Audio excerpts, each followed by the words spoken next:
Welcome into another edition of the Belhaven Blazers Coaches Show. I'm Kenneth Nash. Joining me as always in our normal location is head coach Blaine McCorkle. Coach, thanks for coming on. Thanks a lot.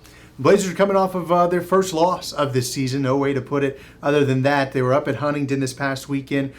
Close game, but you knew this was a real test. And obviously now 2-1 on the season. Before we get too far into it, I just kind of want to hear your thoughts on the game and the matchup. We know how good Huntingdon is. We know that this was a big game on the schedule. You just kind of talk about the game and what you saw. Yeah, two good football teams out there slugging it out, for sure. Obviously, they came out on top of it, and I think it was very valuable for our program to experience that game. That's not a game that we've been in before. One of our coaches made the comment yesterday that they're about 15 years ahead in preparing for that game. Yeah. Because for a long time they've been at the top of their conference, played in a lot of games just like that, where there's probably going to be some implications down the line, with how the outcome is in that game.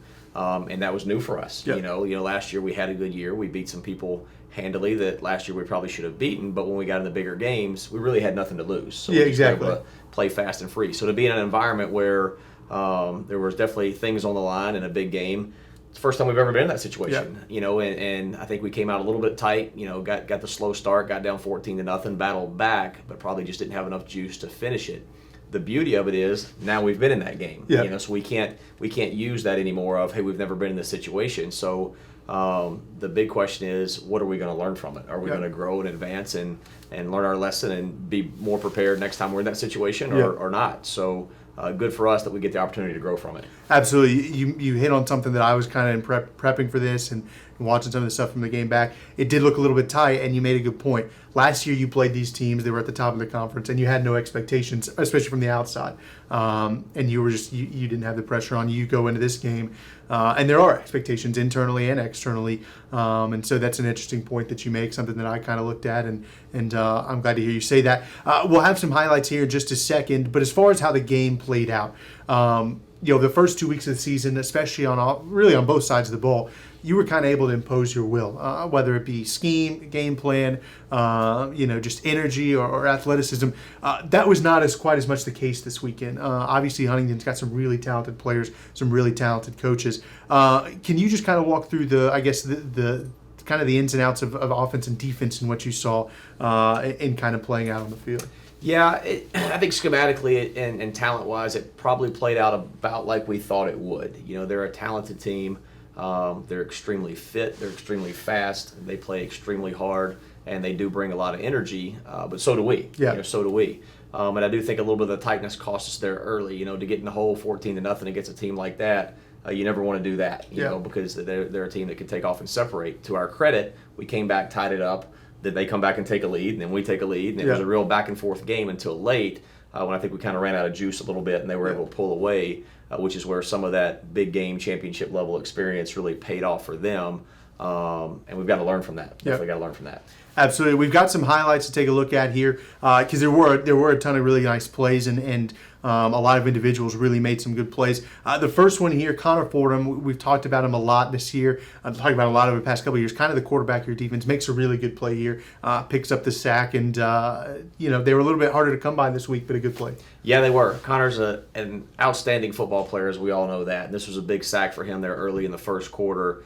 To really put them behind the chains. This might have even been that first drive that they scored on here, forced them to punt. I think we get them to like 4th and 12. They punt. Yeah. We have a really, really selfish, uncharacteristic penalty that forces the defense back on the field right away, kind of reeling, catching our breath, and then that's where they were able to go ahead 7-0. But really nice play by Connor, just adding on to the blitz there and sacking Landon Cotney, who's the reigning conference player of the year in the backfield. Their quarterback is a phenomenal player, and if you're not playing against him, he's a lot of fun to watch. Absolutely, he was. Here's Josiah Raymond coming with a big tackle for loss. Reads the play well, sees it's headed to the outside, and just beats the back to the spot. Yeah, they run a good bit of speed option here, and Coach Connor and the defensive staff did a great job game planning and putting guys in position to make plays. And when our defense was on Saturday, they were really, really good. So there were definitely some moments of us looking like Belhaven football is supposed to look. We just didn't do it consistent enough. But nice play by Joe down there keeping them backed up. And then here's Tim Johnson, first touchdown of the game. It was a really nice drive. You took off a lot of time, marched down the field, and then Tim with a QB sneak 1 yard out. Yeah, they had the punt return there for their next score, so they're up 14-0 at this point. And this play was about 60 yards, and I think about 15 plays. So we really went to work, looked more like we're supposed to look. Guys started relaxing, settling the game, get it down there to the 1. Overcame a couple bad plays, couple penalties to keep that drive going, and Tim punched it in there from the 1 to put it at 14-7. Yeah, it's 14-7, and then early in the second quarter, that was early in the second quarter. Later in the quarter, Colby Blunt does a nice job here. We know how talented he is. Running room was a little bit harder to come by this week, but he gets free here, 11-yard score. Yeah, he did. We actually ran this same play about 4 times on this drive. We kind of saw something there we were able to take advantage of, and this drive was, I think, it was 89 yards, about 8 plays. We were playing with some good tempo here, found the formation that gave us some things, and we're able to hit the ball to the boundary, and Colby finished it off with a nice run to tie the game up 14-14 there the second quarter. Yeah, it was a nice play, tied the game up, and then it was really pretty back and forth from that point, going back and forth with Huntingdon. They took the lead at one point, missed next point, so it was 2014. Here's Zach Hammett, though. We talked a lot about him and being a journeyman in this program. Gets free here as a tight end, makes a nice catch, a really nice throw by Tim Johnson. Yeah, good ball by Tim on the play action here, and this is the third quarter, as you mentioned. Both defenses really came out hot in the third quarter, and neither offense could move an inch. So we finally were able to put a drive together. Zach puts us in good field position. We've got one guy to miss there. He might score there, but we were able to finish off the drive here a couple plays later. But really nice play by Zach. He's doing a great job for us, and been around here a while, and as we mentioned before, real proud of what he's doing. Absolutely. You mentioned capping off the drive. Got backed up a little bit, but you finished off the drive here. 25-yard touchdown pass to Nigel Owens. You mentioned before the show, we were kind of looking at these highlights. Really good patience here on this play to let it develop, let Nigel get open, and then a nice throw, and it takes patience from Nigel to wait for this ball to get to him. Yeah, really good job by Tim here, being patient, avoiding a little bit of a rush, moving around the pocket, staying tall. You see the corner kind of falls off of it there, and he sees him, and he hits him in the back of the end zone. A really big play to cap off the drive, and that was the same drive where Zach caught that ball. We did have a penalty that backed us up a little bit. We were able to go ahead and cap it off and go ahead 21-20 there in the third quarter. Had some momentum, and really needed it in the future. Need to learn how to get a lead and extend a lead. You got to capitalize on those things in the future, and hopefully that's another lesson learned for us. Yeah, and then you found yourselves down late, and you were trying to put together a big drive to try to get back into it. And you had some good plays, and one of them, Tim Johnson, we know how good he's been with his arm this year, but he can run a little bit too. And 34-yard scamper here to pick up some yardage and move the ball downfield. Yeah, it was a really nice run by Tim here on the quarterback power, and we haven't had to run him a lot in the first 2 games. We kind of protected him, but we definitely knew that he had the ability to do that and make those plays with his legs just like he does his arm. One guy away from making a guy miss and taking it to the house, which would have put it at a one-score game there with a good bit of time on the clock. So unfortunately, we got down there. They stopped us, but a really nice play by Tim, just showing a little more versatility than maybe we've seen the first couple games. Yeah. I'm curious, as you move into kind of this next week, and we'll talk about Methodist here in just a second, when you're coming off of it, I'm sure this is kind of, at times, it's a little bit frustrating as a coach when you've had kind of your way with teams the first 2 weeks. You come out of a bye week, and it's not as simple.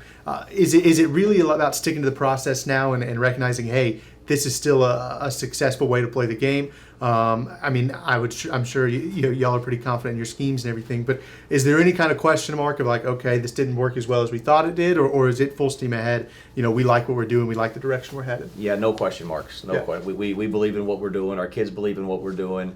It's been proven to work for us, and we're going to keep doing what we do. We played a really, really good football team in a really big game, and I think the lessons we learned from this game were more cultural than schematic or personnel or things like that. I think we've got the right schematics and the right personnel to win a lot of football games this year, and we just got to just stay full steam ahead and keep doing what we're doing, but learn the lessons culturally to overcome those things. We had 2 penalties in the game that directly led to 14 points. One we mentioned there a minute ago on the punt. We've got them 4th and 12, give them the ball right back, after a punt. Next play they score because the defense is coming off tired, trying to get their bearing straight, and they score. And then later on, same thing. We've got them 3rd and 23, have a really bad penalty, gives them an automatic first down. 3 plays later, they score. That's 14 points in a 13-point game. So that's where we kind of mentioned that though we have a really strong culture in our team, and we talk about that a lot, and I think a lot of people recognize that, what Huntington's done in their development of their program is they've taken it to the field a little bit more than off the field. We've got really good kids. They go to class. They don't they hold each other accountable. They work hard. They care about each other. But there's things on the field that we've got to learn and grow through. And that's just the next evolution of this program growing, and it's coming. So good for us that we got to be in that situation and learn from it. So we'll move forward. Yeah, I appreciate your insight there. I know it's fun for people who watch this to kind of get inside the head of the coach. It's a scary place sometimes. Being inside It's the a head very scary place. And I think well. if anybody was in the locker room after the game, they knew it's a really scary place in there sometimes. So, what happened Saturday, there's a lot of things that happen, but that we can be encouraged by, that we can learn from, that our program can grow from. But at the same time, it's not acceptable. Losing is never acceptable at Belhaven, and we don't want any part of that in our program. And there are no moral victories. So we played the 6-time champ, who's now ranked in the top 25. We lost a football game. Shame on us. And we've got to get better. We've got to learn from that and make sure that those things never happen again. One loss is too many. Absolutely. Like I said, appreciate your insight there. Let's look ahead to Methodist, because I know that when you see some of these things and these cultural changes, you're about implementing them immediately. And you turn around, you play again this Saturday against Methodist. It's a long trip, 10 and a half hours up to Fayetteville, North Carolina. There's some facility differences because it's a grass field, not turf. Can you just kind of talk about Methodist as a program, and we'll dive into the game a little bit more in just a second. Yeah, Methodist is a team that obviously none of us are familiar with. New team in the conference in Fayetteville, North Carolina. I think they've done a really good job, probably pretty similar to us, growing their program. I think their coach is in his 6th year, maybe 1 year ahead of me, maybe 8th year. I've got to go back and look at that exactly. But first couple years were pretty rough. COVID hits. He has the spring season, goes 4-0, I believe, maybe 4-1 because they played a championship game like we did, and then last year goes 7-2. So our programs really mirror each other in terms of timeline of success. Yep. They have a little bit more proven history prior to that, and then they hit a rough spot and then have kind of got back on track. But really talented, really athletic. We wear the same colors. A lot of green and gold on the field, so you don't see those two colors on the field at the same time very much. But they've got some guys that can run. They've got this Prelo kid who they do a good job putting him in a lot of different positions to getting the ball in space.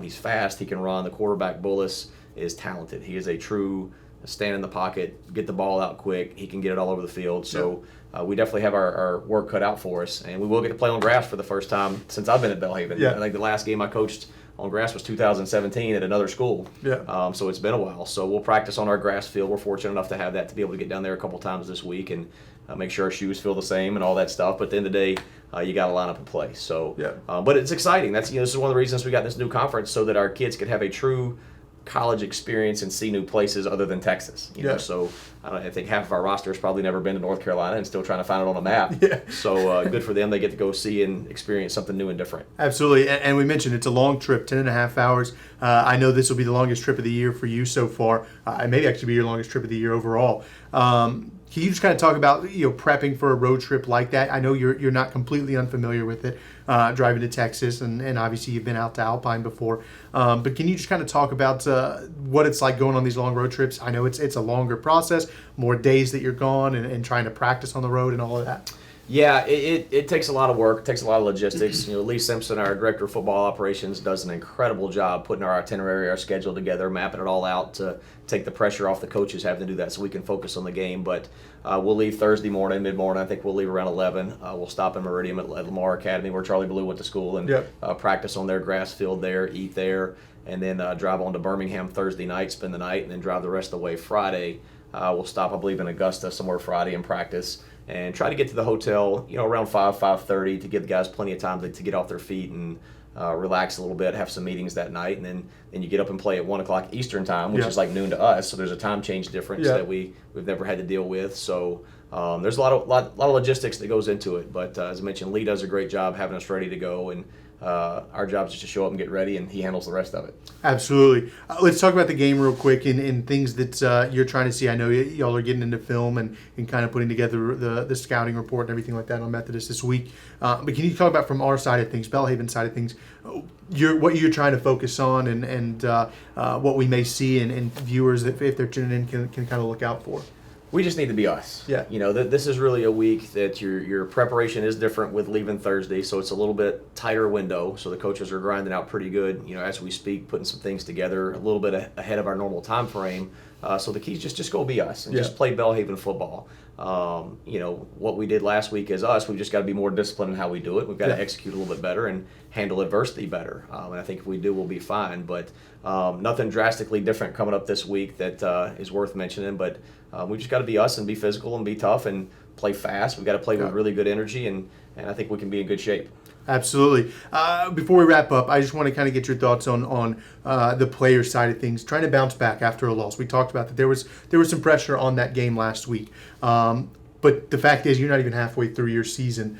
You still have a lot of opportunity to improve as a program, improve record, and really put yourself in a position where Belhaven has really never been in terms of football. Can you talk about the resiliency of the team and what you've seen? I know it's disappointing to lose, but you show up on Sunday or Monday whenever you guys resumed and get back to it. Yeah, well, we come in last night. We came in Sunday night and watched the film, and we practiced on the grass. And kids are resilient. You know, they were hurt after the game, emotionally, physically, every which way you can, because they put a lot into that game, and it didn't work out the way they wanted. But they do bounce back quick, and that's the beauty of our game is you get another opportunity this week to go do it again. Yeah. And you talk about long term and what's the rest of the season look like. Yes, we have 7 games left, but we've really only got 1. We got to go 1-0 this week, and that's all that matters. Yeah. I think sometimes it's easier for the kids than the coaches. I've heard it said that the difference in coaching and playing is as a player, the losses don't hurt as much and the wins are more enjoyable. Yeah. For a coach, there's a little bit more balance where you got to kind of see the big picture, and that's true. So they'll be fine, and they'll be excited to play. I had the captains were in my office last night about 9:30, and